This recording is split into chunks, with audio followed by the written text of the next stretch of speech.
Being drunk is better than being sober. I probably drink too much when I go out. Just drink gin and tonic until I can't stand up anymore. No, sometimes I never know where I'm gonna end up.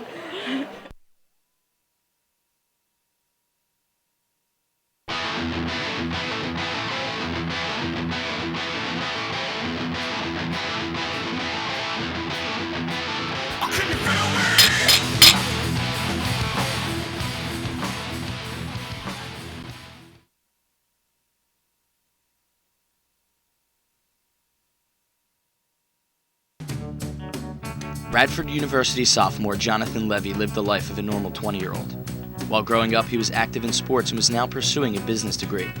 He looked forward to a bright future, but would never see one after Halloween night, 1997. It was a warm-up party where there was some significant drinking going on. He obviously got drunk at the warm-up party. They were only there a half hour or so, but they obviously drank a lot. After a half hour at the warm-up party, everyone jumped in different cars. He just got in the car with the wrong guy. The driver and John, when they were said to be going up a hill on a 2-lane highway, going across the median, they were said to be going between 85 and 95 miles an hour when they slammed head-on into another car. John, my son, and the driver were both instantly killed. The boy in the back seat suffered loss of part of his foot, loss of an eye, over 100 broken bones, and an amount of brain damage. Cruising up this road so fast, just trying to get to this other part, and just weren't thinking because we were all so drunk. There was bits and pieces of glass and other stuff all over the road, and the whole car was just totally compacted. It was just crunched together. And he said that the two people that were up front, one of the guys, his head like hit the top of the roof and it split half his head right off. And the other guy went directly through the windshield. And he told me that my body was halfway hanging out the side window of the car. And that the glass from the window actually was what cut my eye. This is a fake eye. Then I have a pole in my leg, all the way down my right leg. And I have a pole in my arm, all the way down my right arm. And I had my spleen removed. He thought we were all dead. He had the other two guys that were sitting up front already zipped up in a body bag. They were zipping me up until the one rescuer said, "Wait, no, he has blood coming out of the side of his mouth. I see air bubble in it." So they stopped zipping me up and they took me out. And they said, "He's still alive." The implications here are very, very significant. It's not just a matter of going out, having a drink or two and forgetting about it. We're really talking about significant risk, not only to the people that are doing it, but to a lot of other people too. Jonathan was very, very close to his sister that was 2 years older. Annika, who was very, very close to John, who wanted John to come up that weekend to go to a party with her, was devastated. She dropped out of school and has just now, 2 years later, started going back to school. A week or so later, one of my son's best friends committed suicide. I can remember him saying over and over, "Dad, trust me, I'll be okay. I know what I'm doing."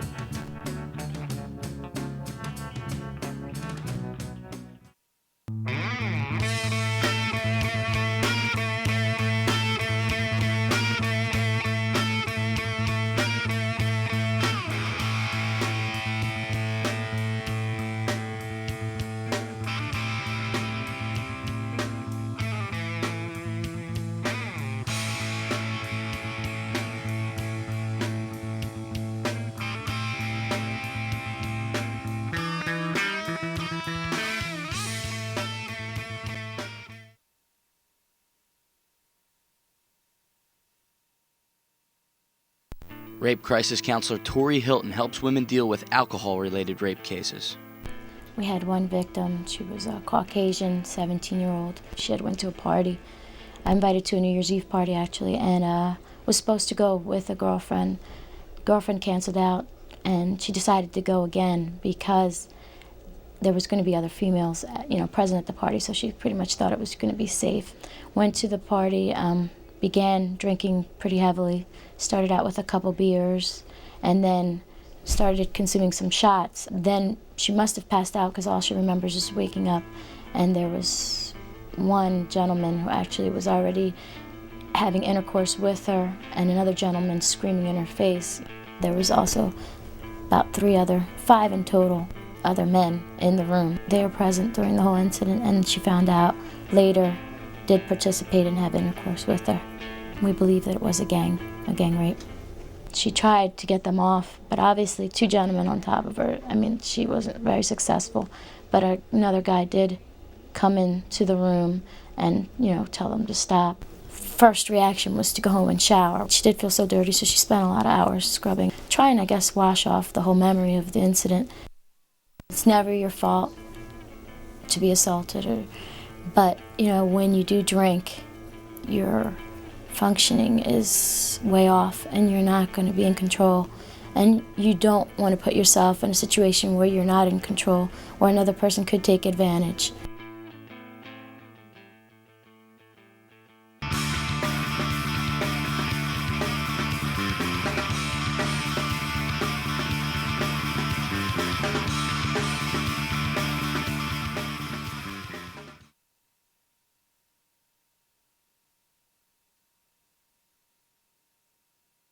Kevin Price, now a graduate of Bucknell University, co-founded the college's organization against drunk driving. He works for an investment firm in Manhattan and only drinks on special occasions. It's 4th of July weekend 1995 when Kevin and some college friends play a game of speed quarters. It's his last game. The last thing I remember is playing the drinking game. I was playing the drinking game. I guess I felt like I was going to get sick. And so I got up, told my friends, I wasn't feeling well. I got up to go to the bathroom. So I walked towards the back of the house where the bedrooms were, but I didn't go to bed. I got my keys and I got my car and I started driving around. I probably drove for a little over an hour. I was on the Garden State Parkway driving north. I decided, not consciously, I made a U-turn in the middle of the northbound lanes, and I started driving south in the northbound lanes. I went through a toll booth the wrong way. I drove for another couple miles, and I hit a van, passenger van.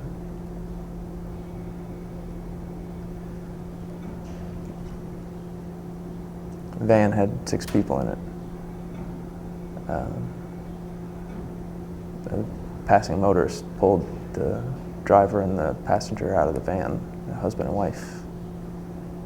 The other 4 people were trapped in the van, and so they burned to death. One of the people pulled from the church van died weeks later from complications. I've talked to a lot of doctors and a lot of people since my accident who specialize in blackouts or in binge drinking, and not one of them can tell you why you have a blackout, when you have a blackout, how much it takes to black out. He is now serving 21 years in the Garden State Youth Correctional Facility. I didn't think the people that graduated from Bucknell wound up in prison. My sister told me she's only ever seen my dad cry twice.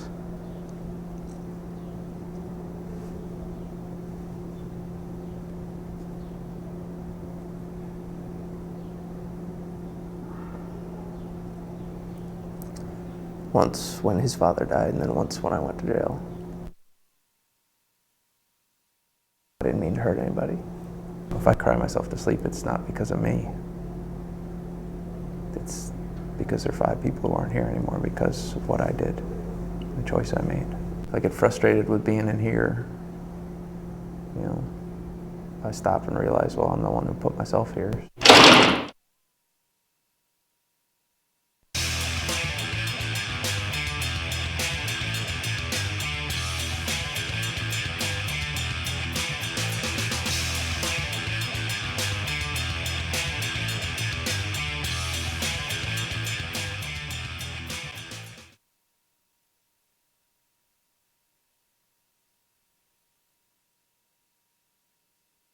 Happy birthday. This is the second time to you. Happy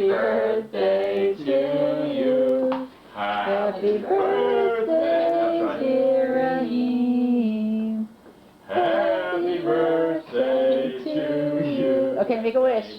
Raheem Bath, a 20-year-old Duke University student, has also fallen victim to binge drinking. He was admitted to the Duke University Medical Center with flu-like symptoms. He always said, Mom, I want to be a social drinker. I don't think anything's wrong with that. I don't think he realized the connection between drinking to unconsciousness followed by pneumonia. I think he probably thought he did have the flu. Raheem had a serious case of pneumonia, and this followed an episode of binge drinking. They then pass out, or they get sleepy and they lose their gag reflex, and they aspirate contents from the back of their throat or even from their stomach if they do vomit. It's like he wasn't any more of a drinker, which is a scary thought, you know, that he wasn't any more of a drinker than, you know, half the other kids on campus and most of his frat brothers. When they put him on the ventilator, I mean, you know, I didn't think that that was the last time. When I kissed my son goodbye that night, I didn't know it was going to be the last time, you know, I would ever talk to him. After 5 days of assisted breathing, Raheem's lungs had failed. And at that moment, 5 o'clock on Saturday, I remember looking at the clock and thinking, my God, he's gonna take my boy. Raheem had taken his last breath. There isn't one day that doesn't go by when you don't think.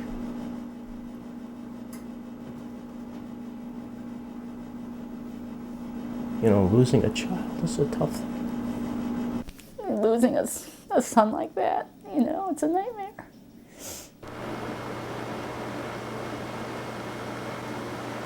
Good morning. All right, just one smile for the camera, I'll turn it off. Oh, I missed it. It wasn't on your face. One smile.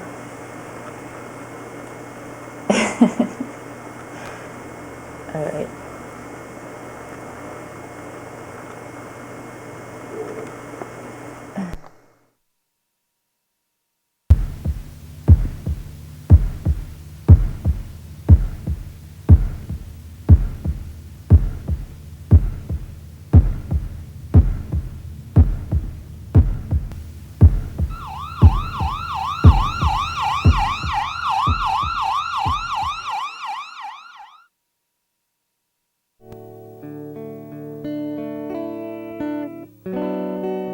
I probably drank about the average amount that people did. You know, I knew plenty of people drank more than I did.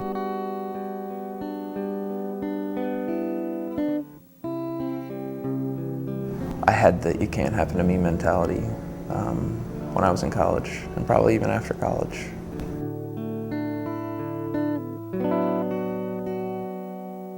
You know, I didn't think it could happen to me. You know, I was dead wrong, obviously.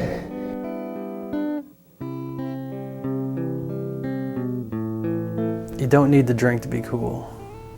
To all you kids out there.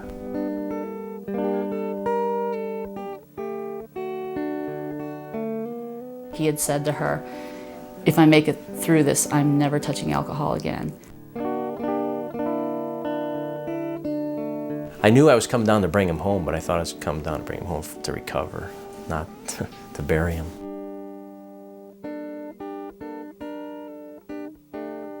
And I'm going to live a long time, you know, without my son. My son, who used to say, "Trust me, Dad, I know better," my son, I know, would never have gotten into a car driven by a drunk driver when he was sober. I beg you, think about it now. Just don't want any of you to ever have to sit in this chair and have to tell this kind of a story.